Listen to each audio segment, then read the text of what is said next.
မင်းကလေးဟာမနေ့ကတင်ခင်မုန်းဖြစ်သူနဲ့တရားဝင်ကွာရှင်းထားခဲ့တာပါဒါပေမဲ့နောက်တစ်နေ့မှာပဲသူမရဲ့ဖခင်ကနောက်ထပ်အမျိုးသားတစ်ယောက်နဲ့ချိန်တွေ့ဖို့အတင်းအဓမ္မဖိအားပေးခဲ့ပါတယ်အဲ့ဒီအမျိုးသားကသူမဟာကွာရှင်းထားသူတစ်ယောက်ဖြစ်လို့သူမကိုအထင်သေးတဲ့အကြည့်နဲ့ကြည့်ပြီးငါလိုလူနဲ့လက်ထပ်ရမှာမင်းအတွက်ကံကောင်းတာပဲလို့မောက်မာစွာပြောခဲ့ပါတယ်ပြီးတော့နောက်နေ့ကျင်းပမဲ့ပွဲတစ်ခုကိုလိုက်ခဲ့ဖို့နဲ့တေးသေးချာချာပြင်းပြင်းစင်စင်ဝစ်လာဖို့ကိုလည်းအမိန့်ပေးတယ်လို့ပြောဆိုသွားခဲ့ပါတယ်အမျိုးသားထွက်သွားပြဒီနောက်မှာမင်းကလေးဟာအလွန်ဝမ်းနည်းသွားပါတယ်သူမဟာအကောင်းဆုံးမျိုးသားနဲ့ဆုံတွေ့မှုခဲ့ပြီးမှုအခုဘဝမှာဘသူနဲ့ပဲဖြစ်ဖြစ်အခြေချရတော့မယ်ဆိုတဲ့အတွေးနဲ့သူမကိုသူမတန်ဖို့မရှိတော့ဘူးလို့ခံစားနေရလို့ပါနောက်နေ့မှာတော့သူမဟာအဲ့ဒီအမျိုးသားနောက်ကိုလိုက်ပြီးပွဲကိုရောက်လာခဲ့ပါတယ်ဝန်ထမ်းရဲ့မိတ်ဆက်ပေးမှုကိုကြားလိုက်ရတဲ့အခါမှာတော့ဒီပွဲဟာသူမရဲ့ခင်မုန်းဟောင်းကဦးစီးကျင်းပတဲ့ပွဲမှန်သိလိုက်ရပါတယ်လက်ထဲကကော်ဖီကိုတငုံတောက်လိုက်တဲ့အခါဒီကော်ဖီဟာအရင်ကသူမခင်မုန်းဖြော်ပေးလေးရှိတဲ့အရာတာမျိုးဖြစ်နေတာကိုသတိထားမိသွားပါတယ်အဲ့ဒီတုန်းကသူမဟာကော်ဖီရတာကချင်တယ်လို့ထင်ခဲ့ပေမဲ့ခင်မုန်းဖြစ်သူကဒါကဒီကော်ဖီရဲ့ထူးခြားချက်ပဲလိမ္မော်သီးနဲ့ရှောက်သီးနဲ့တင်မကဘူးစပယ်ပန်းနဲ့တင်းတင်းလေးပါပါတယ်လို့ရှင်းပြခဲ့ပူပါတယ်အဲ့ဒါဟာသူမအတွက်ခင်မုန်းဖြစ်သူပထမဆုံးဖြော်ပေးတဲ့ကော်ဖီလေးဖြစ်ပါတယ်သူမကခင်မုန်းဖြစ်သူကိုကျမတို့ကစာချုပ်နဲ့လက်ထပ်ထားတာပဲရှင်ကဘာလို့ကျမကိုအရာရာတင်ပေးနေတာလဲလို့မေးခဲ့ပူပါတယ်ခင်မုန်းဖြစ်သူကမင်းသားမှာငါ3နှစ်ပဲနေနိုင်မယ်အဲ့ဒီ3နှစ်အတွင်းမှာမင်းကိုအတတ်ပညာတွေအများကြီးသိစေချင်လို့ပါလို့ဖြေခဲ့ပါတယ်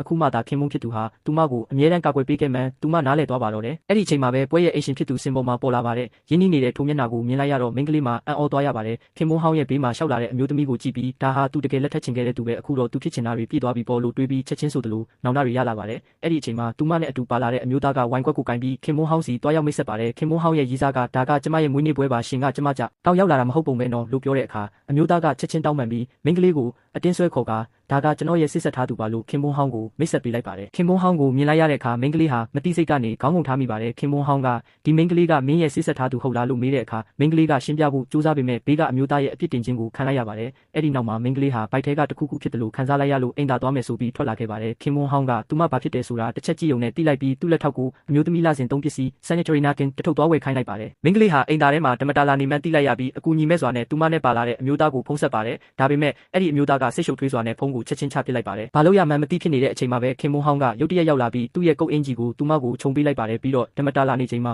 ဟိုဟိုဒီတိရှောက်မသွားပါနဲ့လို့ကျင်နာစွာချုံမော့ပါတယ်မိန်းကလေးကသူမဟာတငယ်ချင်းနဲ့အတူလိုက်လာတာပါလို့ရှင်းပြပါတယ်နောက်ဆုံးမှာတော့ခင်မွန်းဟောင်းကသူမကိုလာစဉ်သုံးပစ္စည်းတထုပ်ပေးလိုက်ပြီးခုနကလူကမင်းကိုသူ့စစ်ဆက်ထားသူလို့ပြောသွားတယ်အဲ့ဒါတကယ်လားအဲ့ဒီလူကမင်းချစ်ဖို့ထိုက်တန်တဲ့လူမဟုတ်ဘူးလို့ပြောလိုက်ပါတယ်မိန်းကလေးကကြမတို့ကွာရှင်းပြီးသားပါကျမကိစ္စကိုရှင်လာပတ်သက်เสียမလို့တော့ဘူးလို့ပြန်ပြောပါတယ်ခင်မွန်းဟောင်းကကွာရှင်းလိုက်ပေမဲ့မင်းကငါရဲ့ဇနီးဟောင်းပဲမင်းအိမ်အောင်ရေးမပြောမရှင်ဖြစ်မှာကိုငါမကြည့်ရဘူးလို့ပြောလိုက်ပါတယ်မိန်းကလေးကသူမရဲ့ရင်ထဲမှာရှိတဲ့စကားတွေကိုပြောဖို့ပြင်လိုက်တဲ့အချိန်မှာပဲခင်မွန်းဟောင်းရဲ့ရီးစားကရုတ်တရက်အနာကိုအပြေးလွှားရောက်လာပါတော့တယ်ဗီဒီယိုရဲ့နောက်ထပ်အပိုင်းကိုဆက်လက်ကြည့်ရှုခြင်းနဲ့ဆိုရင်တော့ကျွန်တော်ရဲ့ channel ကို like နဲ့ subscribe လုပ်ထားပေးဖို့မေတ္တာရက်ခံပါတယ်ခင်ဗျာနောက်ထပ်24နာရီအတွင်းမှာဒုတိယပိုင်းကိုတင်ပေးသွားပါမယ်ဒီဗီဒီယိုလေးကို like ပေးတဲ့အတွက်ကျေးဇူးအများကြီးတင်ပါတယ်ခင်ဗျာ